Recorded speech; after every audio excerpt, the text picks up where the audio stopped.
Have you ever seen a healthy aloe vera plant suddenly go downhill fast? One day it looks fine, and the next, the leaves are drooping and rotting. In this video, I'll show you why it happens, how fast it spreads, and what you can do to save your plant before it's too late.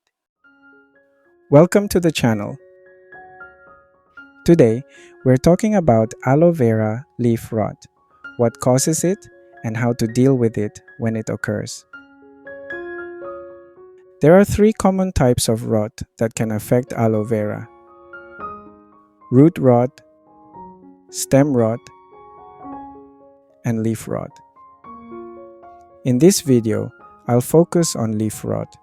I've already posted videos about it on the channel, but I want you to see how quickly it can spread and even affect nearby plants.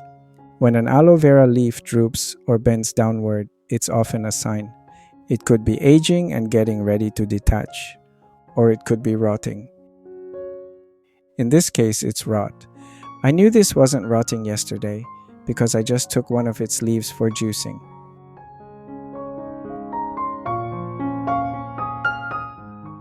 Take a look at the other leaves. They still look healthy.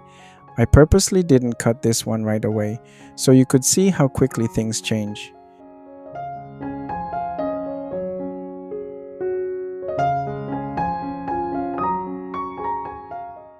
Here's what it looked like the next day. In less than 24 hours, two more leaves started to droop. They're also rotting. Usually, when that happens, it means more leaves inside are starting to rot too.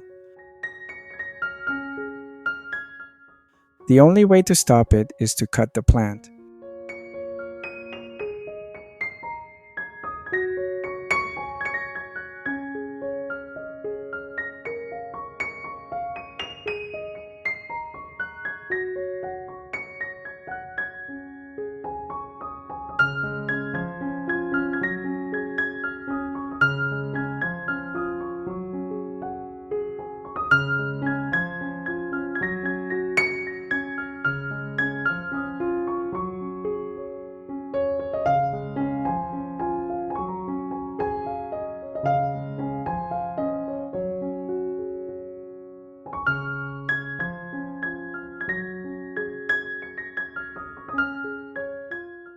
After removing the rotten leaves, I made another cut, closer to where the rot is. It's not always necessary to cut again. It can be cleaned without doing so. But I prefer this method because it makes cleaning easier, and the extra stem isn't needed for regrowth.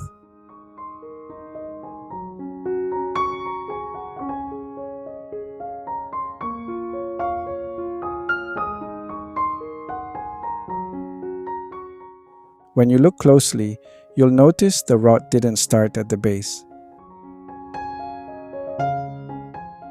The bottom looked healthy, no signs of infection. But if I had left the plant alone, the rot would have kept spreading. Eventually, the whole plant would go down, even the roots.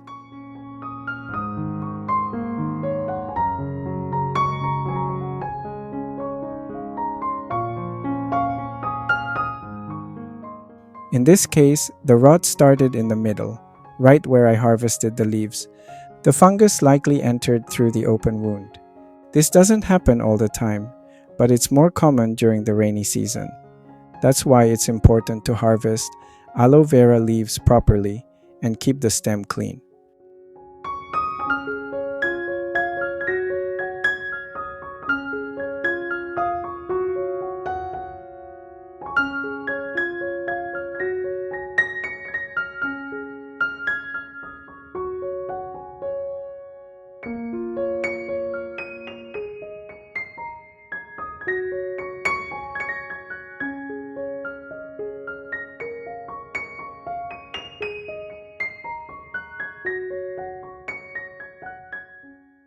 To remove most of the rot, I washed the plant under running water. That helped a lot. Looking at the condition now, I can tell that more leaves, maybe two, are still going to rot. But the plant will survive. It can still regrow. All it needs is a good spot in the garden with plenty of sunlight. At least 4 hours a day. Just like this other aloe vera plant I placed near the potted pups. It had rotted before, which is why I cut it. Now, after more than a month, it has grown roots and is ready to be planted in a pot again.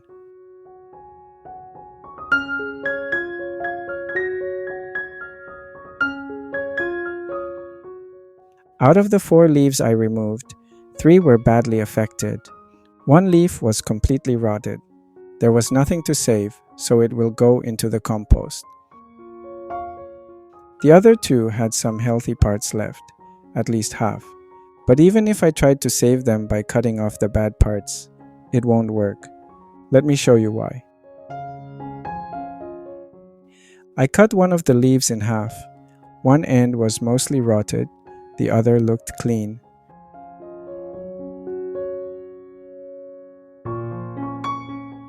Two days later, the rot spread on both leaves.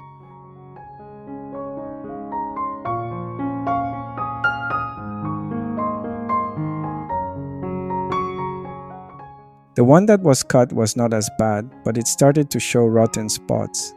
It just took longer for the rot to spread, but eventually it will. So once a leaf is infected, it's only a matter of time. There's no way to save a part of it.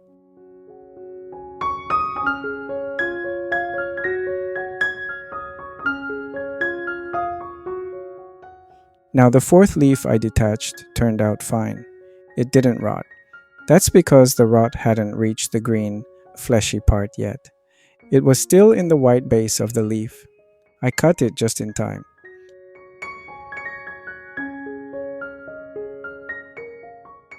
There's one more thing I want to show you. When I pulled the plant after cutting, the spiky leaf that was rotting scratched the leaves of a neighboring aloe. Normally, a scratched leaf will heal, but this one didn't. 2 leaves were injured. The lower one healed. The upper one started rotting. That could mean it got infected by the same fungus. The other one didn't. This is Aloe ibitiensis. I only have a few because I haven't focused much on ornamental aloe species, but I did try propagating its leaf without stem tissue. I just planted it like we usually do. It looks like it is holding down the soil. I hope it's growing roots. We'll see in the next few weeks. The mother plant is about 3 years old. Right now, it's flowering and producing lots of seed pods.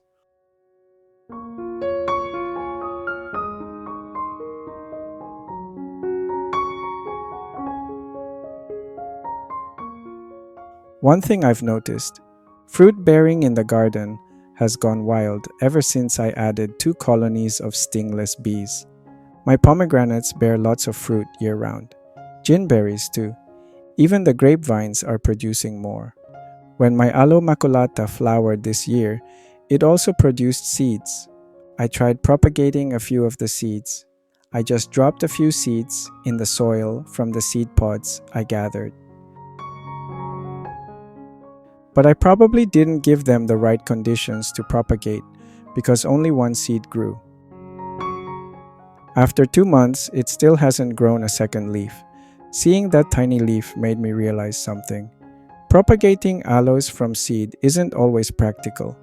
Even if aloe vera produces fertile seeds, pups are still the better and faster option. I hope you learned something from this video. This is Danny. Thanks for watching. See you in the next video, and God bless you.